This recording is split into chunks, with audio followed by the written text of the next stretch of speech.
5번째 날입니다.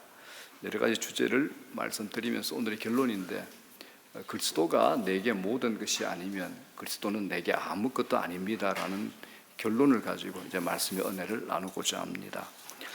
나사로 사건은 아시죠? 죽은 자를 살리시는 대단한 사건입니다. 하지만 이 이야기를 보게 되면 우리들이 궁금한 것들은 철저하게 생략이 되거나 감추어져 있습니다. 이 사건은 오직 그리스도의 표적이라는 초점에 맞추어져 기록되어 있죠. 자, 여러분들은 이 사건을 4일간 듣고 공부하면서 성경이 말하지 않는 궁금증은 없었나요? 가령 먼저 죽었다가 4일 만에 다시 살아난 나사로의 간증이 궁금하지 않습니까? 성경에 안 나오잖아요. 야, 나사로야, 죽는 그 순간 어떻겠어? 그죠? 너 천국에 구경해 봤냐? 죽은 후에 너 정말 다윗 만나봤냐? 모세 봤냐? 아브라함 어떻게 생겼더냐? 궁금할 거 아닙니까? 성경은 1절 설명하고 있지 않습니다.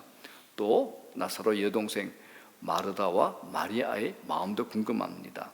송장이 된 오빠가 나사로야 나오너라 라는 예수 그리스도의 그 한마디에 죽어 장사 지낸 그 모습이죠. 손발은 천으로 감겨있고 얼굴은 수건으로 싸며 있는 모습으로 무덤에서 걸어 나왔단 말입니다.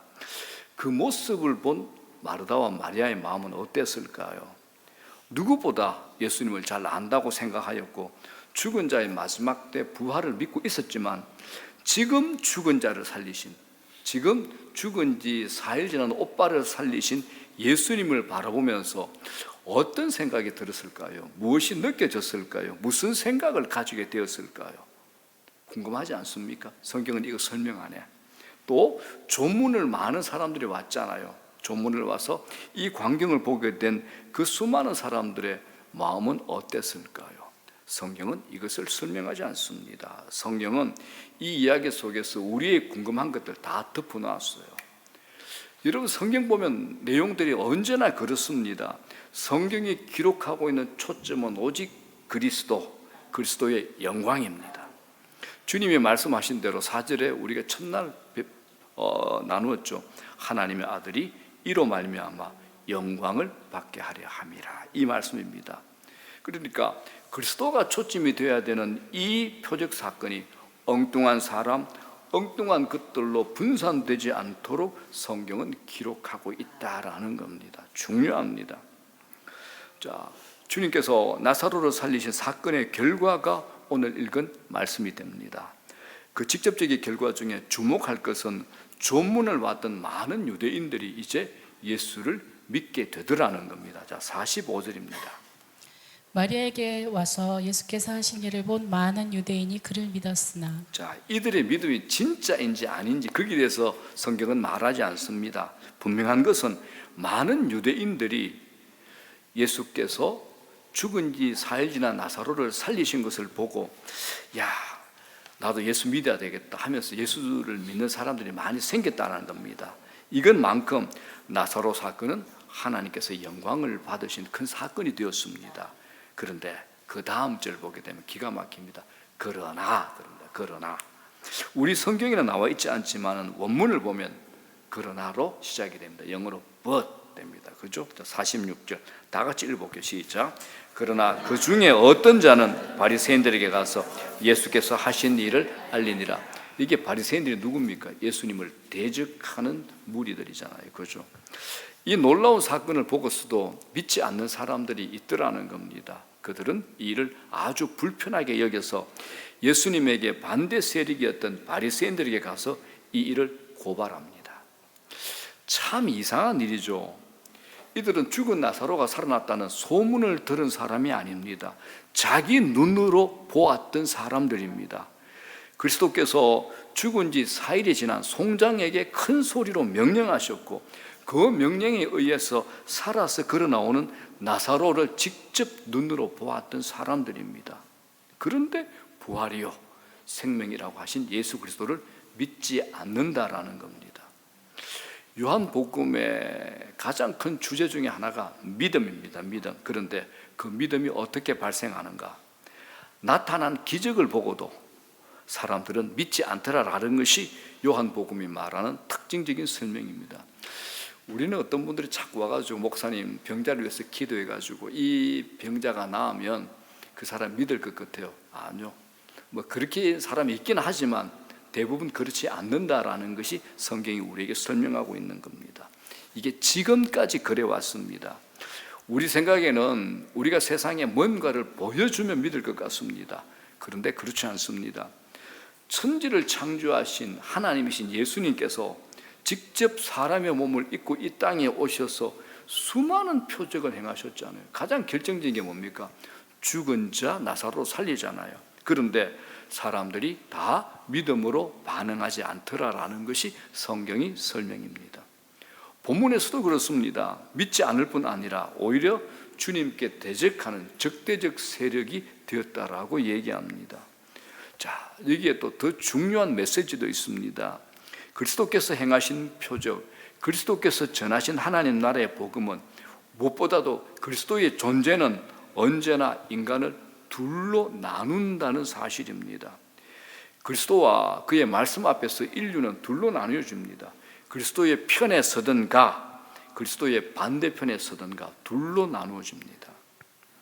자, 나사로 사건을 목격한 사람들 증언에 의해서 산헤드린 공인들이 모였습니다. 이게 산헤드린 공회가 뭐냐 그러면 우리나라로 치면 국회 정도의 세력과 위력을 가지고 있는 이 공회입니다. 자, 산헤드린 공회는 유대인의 최고 기관이에요. 바리새인들과 서기관들로 구성되어 있습니다. 이게 바리새인들은 대개가 서기관 율법사였고 사두개인들은 성전을 중심으로 권력의 상층부 즉 대제사장직을 차지하던 사람들입니다. 그러니까 기득권들이죠. 그런데 이 두 파는 서로 어르렁거리던 사이였습니다. 서로 못 잡아서 시기하고 질투하는 이런 사이였습니다. 그런데 이 사건을 앞에 두고 예수님께서 죽은 자를 살리신 나사로를 살리신 이 사건을 두고 어르렁거리던 이 두 파가 어떻게 되었을까요? 47절 다 같이 시작. 이에 대제사장들과 바리새인들이 공회를 모으고 서로 반목하던 당파가 그리스도를 대적하고 죽이기 위해서 어떻게 됐죠? 하나가 되었다는 겁니다. 뭉쳤다라는 겁니다. 이는 그리스도를 죽이기 위해서 전에 서로 원수였던 빌라도하고 헤롯이 하루아침에 친구가 되는 것과 마찬가지였습니다. 이 일을 두고 후에 사도 베드로가 시편을 인용해서 이렇게 말합니다. 사도행전 4장입니다. 세상의 군왕들이 나서며 관리들이 함께 모여 주와 그의 그리스도를 대적하도다 하신 이로소이다. 27절 다 같이요. 과연 헤롯과 본디오 빌라도는 이방인과 이스라엘 백성과 합세하여 하나님께서 기름 부으신 거룩한 종 예수를 거슬려 헤롯과 본디오 빌라도는 서로 어르렁거렸어요. 그런데 예수를 잡아 죽이는 데는 서로 마음이 합쳐진 거죠. 그렇습니다, 여러분들. 이 세상은 그리스도를 적대하기 위해서라면 얼마든지 언제든지 하나가 될 수 있다라고 성경은 우리에게 말합니다. 왜냐하면 본래 그들은 서로 원수된 관계를 할지라도 모두가 소속이 마귀이기 때문에 그렇다는 겁니다. 이건 그리스도를 믿지 않는 세상에 대한 성경의 선언입니다. 이런 일을 만나면 여러분 이상하게 여길 것이 아닙니다. 세상은 다른 모든 종교에 대해서는 관용의 마음을 가지고 봐줍니다. 이해합니다. 그러나 기독교에 대해서만큼은 그렇지 못하다는 것을 우리가 경험하면서 살아가지 않습니까? 자, 산헤드린 공회에 모인 자들이 이렇게 얘기하죠. 이 사람이 예수 그리스도께서 많은 표적, 많은 기적을 행하니 우리가 어떻게 하냐 이렇게 얘기를 합니다. 이제는 더 이상 주님께서 행하는 표적이 진짜냐 가짜냐 이게 문제가 되지 않고 그들 모두도 다 받아들이고 있는 실정입니다. 그들의 걱정이 뭐가 걱정이냐? 48절에 이렇게 설명합니다. 그들의 걱정입니다. 만일 그를 이대로 두면 모든 사람이 그를 믿을 것이요 그리고 로마인들이 와서 우리 땅과 민족을 빼앗아가리라. 그렇죠. 모든 민심이 누구에게? 그리스도에게로 쏠리게 될 때 로마가 불안해 여겨 유대 민족을 멸망시킬 것이라는 두려움이 이들에게 있었습니다. 그렇게 되면 그들 자신이 누리고 있던 권력은 물거품이 되고 말 것이기 때문이죠. 이들은 죽은 자까지도 살리시는 분, 그분을 그리스도로 메시아로 받아들일 준비도 마음도 없다는 것을 보여줍니다. 그들의 강박함과 죄성이 이걸로 시작하죠. 이 사람은 아니다, 예수는 아니다, 여기서부터 시작되고 있는 것을 우리가 볼 수 있습니다. 자, 이렇게 사내들인 공회가 모여서 우왕좌왕하고 있을 때 대제사장 가야바가 짠하고 이제 나서서 거듭니다. 그는 그 자리에 모인 모든 공회원들을 대단히 무시하는 듯 이런 발언을 합니다. 자, 49절입니다. 그 중에 한 사람 그 해의 대제사장인 가야바가 그들에게 말하되 너희가 아무것도 알지 못하는도다. 그렇죠. 너희가 아무것도 알지 못하는도다. 너희들은 이 사건의 중요한 내용들을 제대로 이해도 못한다. 이런 질타의 말입니다. 그리고는 자기 의견을 강력하게 이렇게 피력을 합니다. 자, 50절 다 같이 시작. 한 사람이 백성을 위하여 죽어서 온 민족이 망하지 않게 되는 것이 너희에게 유익한 줄을 생각하지 아니하는도다. 이렇게 말합니다. 한 사람이 누구죠? 예수 그리스도. 그렇죠? 이 예수 그리스도가 온 백성을 위하여 죽어야지 온 민족이 망하지 않는다. 이게 너희가 유익하다는 것을 생각하지 못하느냐, 이렇게 제안을 한 겁니다. 이건 예수 그리스도를 사형에 처해야 된다는 노골적인 발언이죠. 결국 대제사장 가야바의 말이 설득력을 얻습니다. 사내들인 공회는 예수님을 죽일 것을 모의를 하게 되고 누구든지 예수님을 신고하면 체포하여 죽일 것을 결의를 합니다. 자, 53절 57절. 이날부터는 그들이 예수를 죽이려고 모의하니라. 이는 제 대제사장들과 바리새인들이 누구든지 예수 있는 곳을 알거든 신고하여 잡게 하라 명령하였음이로라. 자, 여기서 우리가 주의를 가지고 살펴봐야 될 한 말이 있는데 바로 가야바의 말입니다. 50절 우리가 좀 전에 읽었죠. 한 사람이 백성을 위하여 죽어서 온 민족이 망하지 않게 되는 것이 너희에게 유익한 줄을 생각하지 아니하는도다. 이렇게 말했는데 이 말에 대해서 바로 뒤에 이어지는 51절에 설명을 합니다. 성령께서 사도 요한을 감동시켜 가지고 이렇게 해석을 붙이는데 51절은 뭐라 그럽니까? 이 말은 스스로 함이 아니라라는 겁니다. 그 해의 대제사장이므로 예수께서 그 민족을 위하시고 또 그 민족만 위할 뿐 아니라 흩어진 하나님의 자녀를 모아 하나가 되게 하기 위하여 죽으실 것을 미리 말함이라. 이게 무슨 말입니까? 하나님의 주권과 하나님의 섭리와 하나님의 경영 안에서 이루어지는 일이라는 겁니다. 그리스도께서 온 인류를 위한 대속을 말하고 있지 않습니까? 자, 이런 예들이 성경에 드문드문 나옵니다. 자, 빌라도가 예수님을 십자가에 못 박으라라고 명령을 했죠. 우리가 처음에 이제 영상을 봤잖아요, 그죠? 예수님의 십자가에 명패를 붙이라고 명하는데 거기에는 히브리어, 헬라어 그리고 라틴어로 나사렛 예수 유대인의 왕이라고 쓰게 했습니다. 나사렛 예수 유대인의 왕. 이건 빌라도가 자신도 모르게 주님이 누구신가를 온 세상에 선포를 한 거죠. 유대인의 왕이다, 왕이다. 자, 요한복음 19장 한번 볼게요. 빌라도가 패를 써서 십자가 위에 붙이니 나사렛 예수 유대인의 왕이라 기록되었더라. 예수께서 못 박히신 곳이 성에서 가까운 고로 많은 유대인이 이 패를 읽는데 히브리와 로마와 헬라 말로 기록되었더라. 자, 오케이. 자, 이랬는데 이게 대제사장에 보니까 아니거든요. 그래서 21절 다 같이 시작. 유대인의 대제사장들이 빌라도에게 이르되 유대인의 왕이라 쓰지 말고 자칭 유대인의 왕이라 쓰라 하니 빌라도가 대답하되 내가 쓸 것을 썼다 하니라. 그죠? 빌라도는 자신도 모르게 주님이 누구신지를 온 세상에 선포를 하게 된 겁니다. 또 있습니다.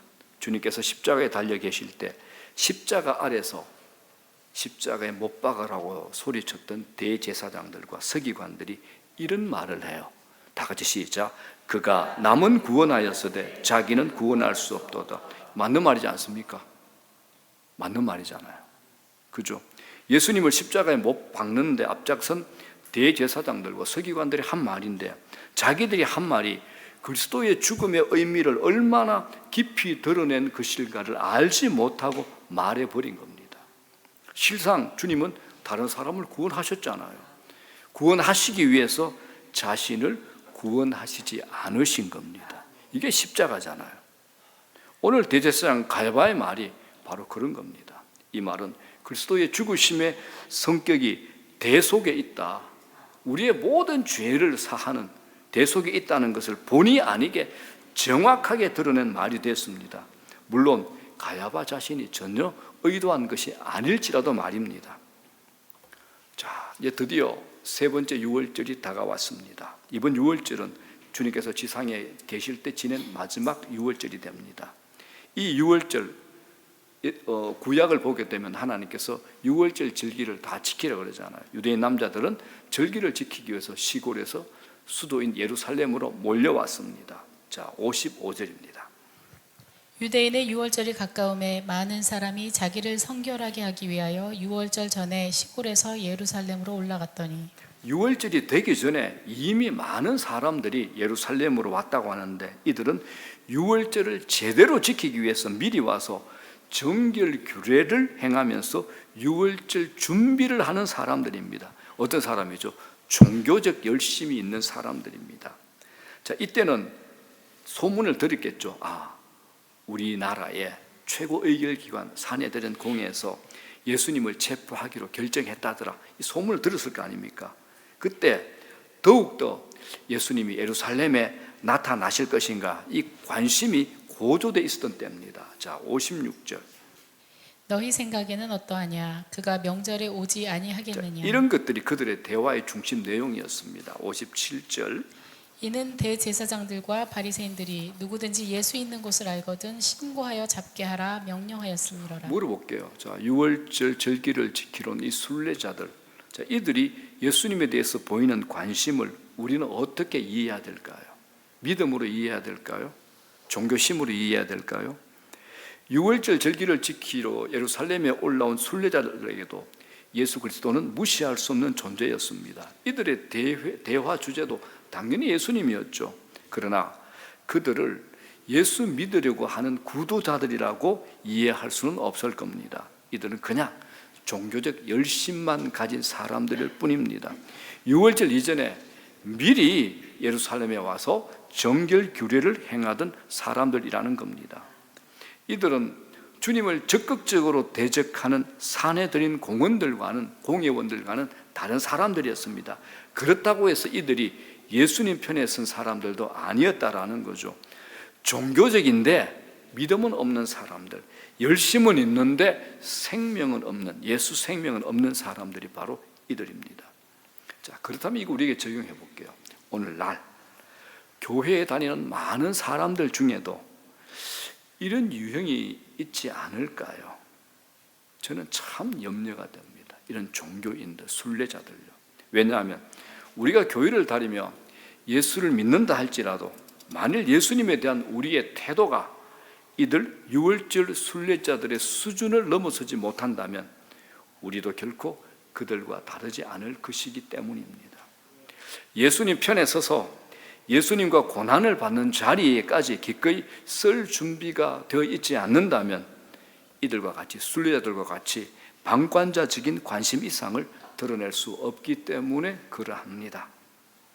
이 순례자들이 보여주는 것은 그야말로 전형적인 방관자적 관심의 모습입니다. 자, 오늘날 그리스도와 함께 복음과 함께 고난을 받을 준비가 되어 있는 그리스도인들은 적습니다. 고난을 함께 받을 그리스도인들 말입니다. 아니, 적을 겁니다. 아예 그렇게 보입니다. 그렇다면 이제 우리 자신에게도 물어볼 필요가 있죠. 그리스도는 결코 우리 인생에서 무시하고 지나칠 수 있는 존재는 아닙니다. 비록 고난을 당하더라도 그분을 나의 주인이요 주님으로 모셔야 합니다. 아니면 그분에게 걸려서 넘어질 수밖에 없습니다. 아무리 종교적인 사람일지라도 교회에 열심으로 다니는 사람일지라도 그렇게 될 수밖에 없다라는 겁니다. 자, 본문으로 또 돌아갑니다. 이렇게 분주하게 아주 급박하게 돌아가는 상황 속에서 주님은 무엇을 하고 계셨을까요? 엄청난 나사로 사건의 표적을 행하신 후에 주님은 어떻게 하셨습니까? 수많은 유대인들이 주님을 믿는다 했는데 주님께서는 눈에 띄지 않게 다니셨습니다. 빈들 가까운 에브라임이라는 동네로 물러가셔서 제자들과 함께 거기서 지냈습니다. 자, 54절입니다.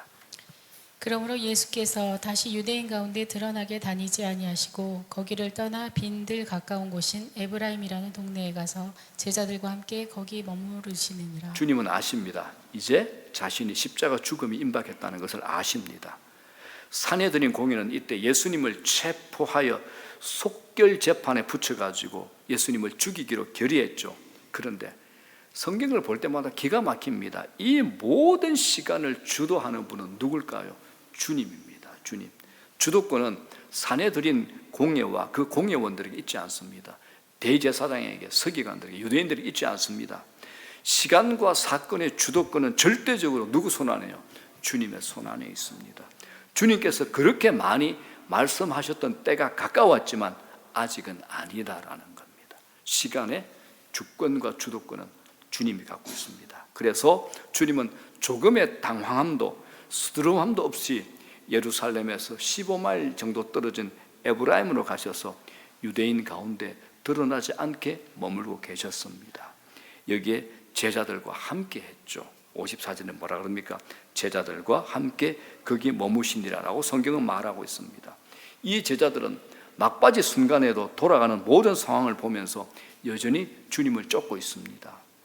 그들의 마음만큼은 우리 앞에 16절에 도마가 얘기한 것처럼 우리도 주와 함께 죽으러 가자, 이 심정이었을 겁니다.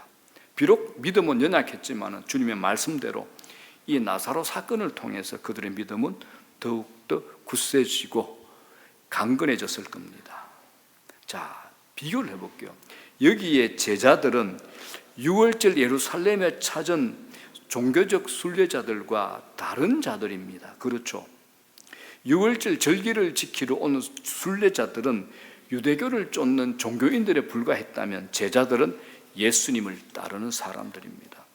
종교인들이 예수님께 대해 가지는 관심은 자기 호기심을 채우는 정도, 종교적 관심 정도에 불과합니다. 그러나 제자들이 주님께 걸었던 것은 삶과 죽음의 문제죠. 산헤드린 공회원들은 자기들의 종교적인 특권과 명예를 유지하는 것에 매달려 장애물인 예수를 제거하려는 사람들입니다. 그러나 제자들은 죽음까지 각오하고 주님을 따라가는 사람들이라는 거죠. 자, 교회 안에도 이런 사람들이 있지 않을까요?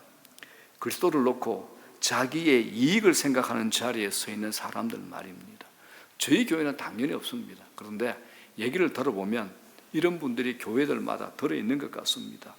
6월절 순례자로 온 유대인들은 자기들의 호기심을 만족시키는 정도로 예수님에 대한 관심을 표명하고 있죠.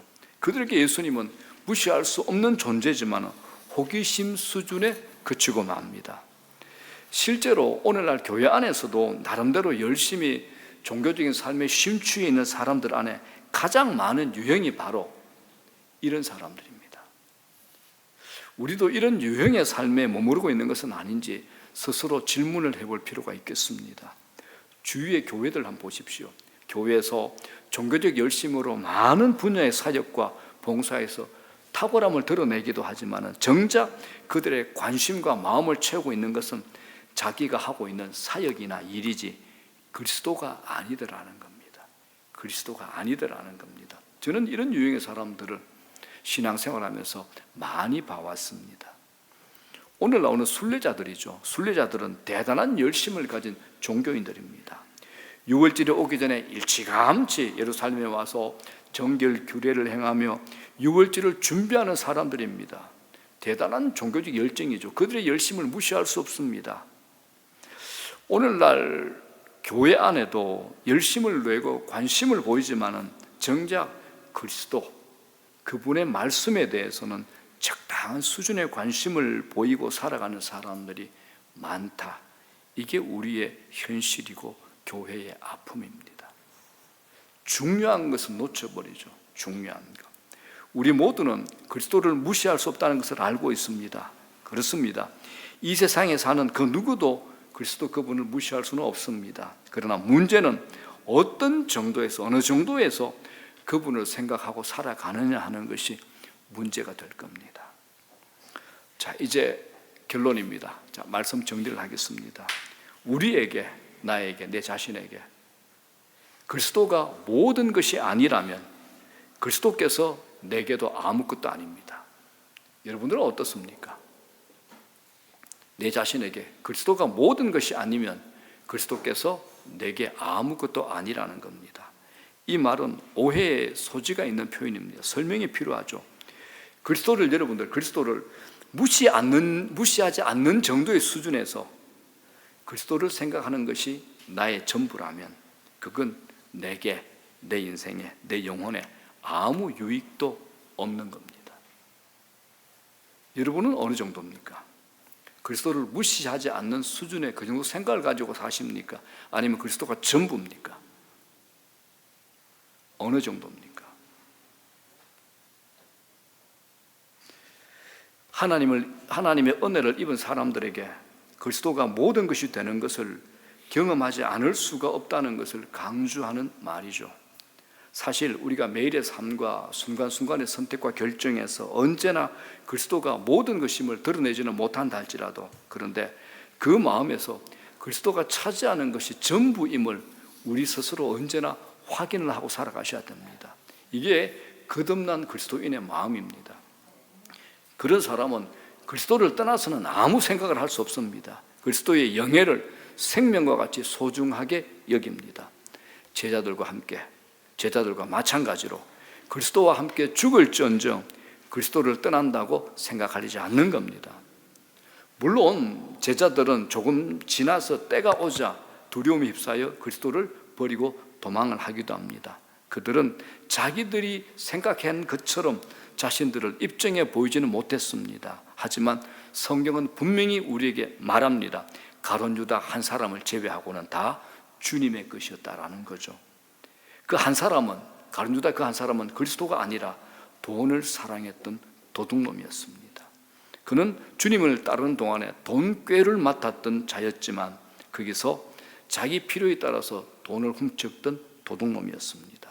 3년을 주님을 따라다녔지만 주님을 무시할 수도 없었지만 그가 사랑한 것은 그리스도가 아니라 돈이었습니다.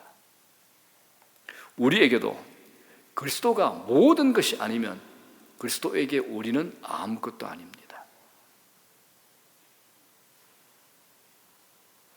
반응을 좀 해주시면 좋겠다. 여러분들이 아멘을 하시든지 고개를 끄덕 해주시든지 감탄을 해주시든지 감격을 해주시면 좋겠다. 아니면 어렵다 하든지, 그죠? 우리에게 마찬가지입니다. 그리스도가 내게 모든 것이 아니면 그리스도에게 우리는 아무것도 아닙니다. 우리가 요한복음을 공부하면서 그분이 창조주잖아요. 그분이 빛이야. 그분이 생명이야. 그분이 하늘과 땅의 권세를 가지신 분이야. 그분이 심판주고 그분이 다시 오실 재림주야. 그분이 내게 모든 것이 아니다. 그러나 그분에게 나는 아무것도 아니죠. 그죠? 굉장히 중요한 질문이 되는 겁니다. 우리는 믿음의 정도가 다 다른 사람들로 모여 있습니다. 우리는 지금 그리스도 그분께 삶과 죽음을 걸고 그분을 따라가고 있습니까? 라는 질문을 우리에게 해보는 겁니다. 우리에게 그리스도는 누구십니까? 다 같이 시작. 우리에게 그리스도가 모든 것이 아니면 그리스도에게 우리는 아무것도 아닙니다. 아멘. 이 말씀이 오늘 저희들이 5일간 믿음, 신앙은 실제입니다 라는 주제를 가지고 있는 마지막 결론이 됩니다. 내게 그리스도가 모든 것이 아니면 그리스도에게 나는 아무것도 아닙니다. 이게 마지막 결론입니다. 주께서 우리 모든 것이 되시는 복된 은혜가 우리 모두에게 함께 있기를 하늘과 땅의 권세 가지신 예수 그리스도 이름으로 축원합니다.